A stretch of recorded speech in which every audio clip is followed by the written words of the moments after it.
રાજકોટમાં આશા વર્કરના મોત બાદ ભારે આક્રોશ જોવા મળી રહ્યો છે। તેને ડેન્ગ્યુ થયો હતો પણ રજા ન આપતા આશા વર્કર્સમાં રોષ છે। ન્યાયની માંગણી સાથે આરએમસી કચેરીએ વિરોધ કરવામાં આવી રહ્યો છે। રજા આપવાના બદલે હાજર રહેવા દબાણ કરવામાં આવ્યું, જેને લઈને નયનાબેન મોલિયાનું મોત થયાનો આક્ષેપ કરવામાં આવી રહ્યો છે। જવાબદાર સામે કડક કાર્યવાહીની માંગ ઉઠી છે। રાજકોટમાં આશા વર્કર નયનાબેન મોલિયાના મોતના મામલે હાલમાં અન્ય આશા વર્કર બહેનો મોટી સંખ્યામાં ન્યાયની માંગણી સાથે વિરોધ કરી રહ્યું છે।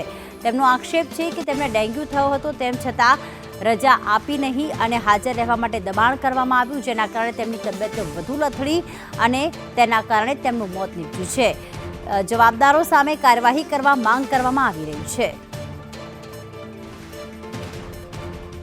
તો નયનાબેન મોલિયા જે આશા વર્કર તરીકે કામ કરતા હતા, તેમને ડેન્ગ્યુ થયો હતો, તેમની તબિયત ખરાબ હતી અને તેમણે રજાની માંગણી કરી હતી, પરંતુ હાજર રહેવા માટે દબાણ કરવામાં આવ્યું, જેના કારણે તેમને સારવાર લેવા ન ગયા, પરંતુ પોતાના કામે આવ્યા હતા ડેન્ગ્યુ થયો હોવા છતાં પણ, ત્યારે તેમનું મોત નીપજ્યું છે। ત્યારે અન્ય આશા વર્કરો અત્યારે ન્યાયની માંગણી સાથે વિરોધ કરી રહી છે।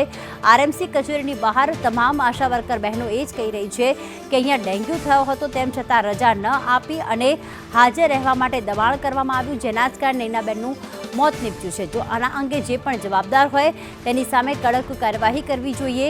પોસ્ટર્સ લઈને નયનાબેન મોલિયાની તસવીર છે અને પુષ્પાંજલિ અર્પણ કરવામાં આવી। મયુર સોની અમારી સાથે જોડાઈ ગયા છે। મયુર, તેમને ડેન્ગ્યુ થયો હતો એટલે સ્વાભાવિક છે તેમની તબિયત સારી ન હતી, તેમ છતાં તેમને હાજર રહેવા માટે દબાણ કરવામાં આવ્યું। કોણે હાજર રહેવા દબાણ કર્યું? આ તમામ આશા વર્કર બહેનો કયા અધિકારી પર અત્યારે આંગળી ચીંધી રહી છે?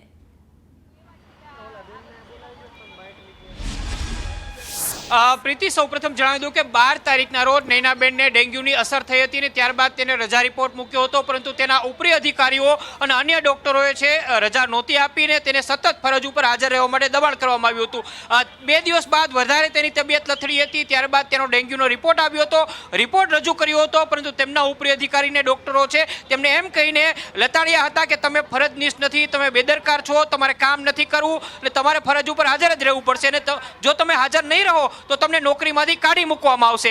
આવા ધમકી અને દબાણ ભર્યા હેઠળ તેઓ ડેન્ગ્યુ હોવા છતાં પણ હાજર રહ્યા હતા। આખી હકીકત બેન તમે જણાવો કે જે પ્રકારે નયનાબેનની સાથે થયું છે, શું છે ને શું તમારી માંગણી?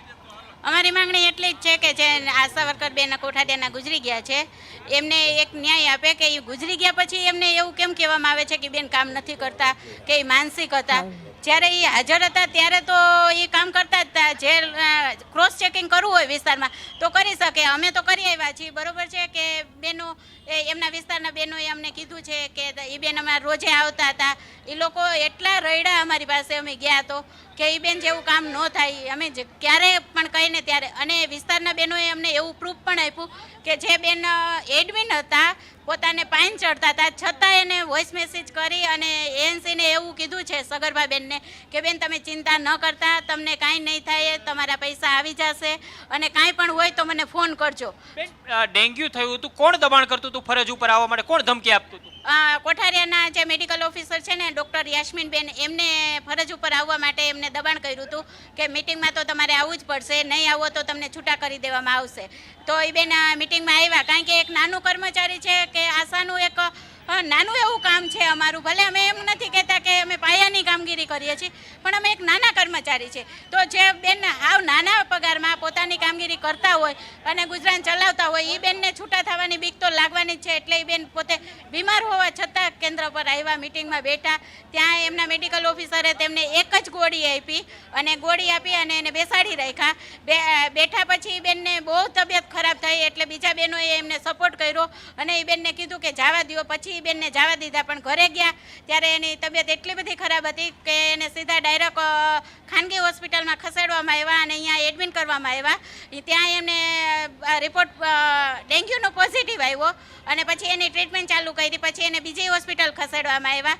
પછી બુધવારે રાત્રે એમની તબિયત બહુ ખરાબ થવાથી એને સિવિલમાં ખસેડવા માટે કહેવામાં આવ્યું, પણ 108માં જ્યારે એને સિવિલમાં લઈ જતા હતા ત્યાં નંદા હોલ પાસે જ એમનું મૃત્યુ થઈ ગયું અને પોતે સિવિલ સુધી પણ ન પહોંચી શક્યા. બેન, હવે તમારી માંગણી શું છે? જવાબદારોની સામે શું કાર્યવાહી થવી જોઈએ? જવાબદારો પાસે અમારી ખાલી એટલી જ માંગણી છે કે જે જવાબદાર વ્યક્તિ છે એની સામે યોગ્ય કોર્પોરેશન પગલાં લે અને ભવિષ્યમાં કોઈ મયુર. પણ આશા સાથે આવું કઠણ વર્તન ન કરે.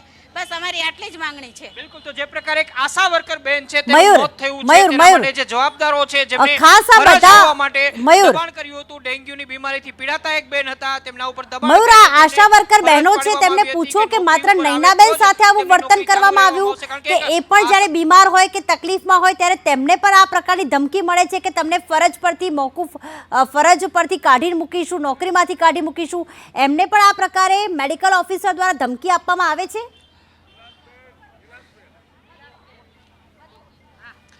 બેન, નૈનાબેનની સાથે જ આવું થાય છે કે બીજા બધાની સાથે આવું થાય છે?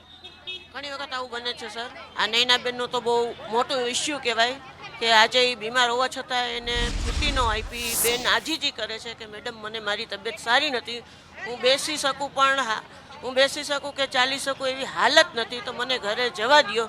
તો બીજા બહેનોની સાથે વાત કરે. બેન, તમારી સાથે ક્યારે આવું થયું છે કે તમે બીમાર પડ્યા હોય ને તમને રજા ના આપી હોય, દબાણ કરે છે? ના, મારી સાથે એવું ક્યારેય બન્યું નથી, પણ બીજા આરોગ્ય કેન્દ્રમાં આવું તો થાય જ છે કે ક્યારેક બીમાર હોય અથવા તો કાંઈ પણ તકલીફ અમારે હોય તો એ પર્સનલ તકલીફ સમજતા નથી અમારી. અમે નાના કર્મચારી છીએ છતાંય અમારી ફરજમાં આવે એનાથી પણ વધારે કામ કરીએ છીએ તો એ લોકોને અસંતોષ જ હોય છે. બિલકુલ, ઉપરી અધિકારીઓને અસંતોષ હોય છે, નાના કર્મચારીઓ છે તેમની વાત સાંભળવામાં નથી આવતી.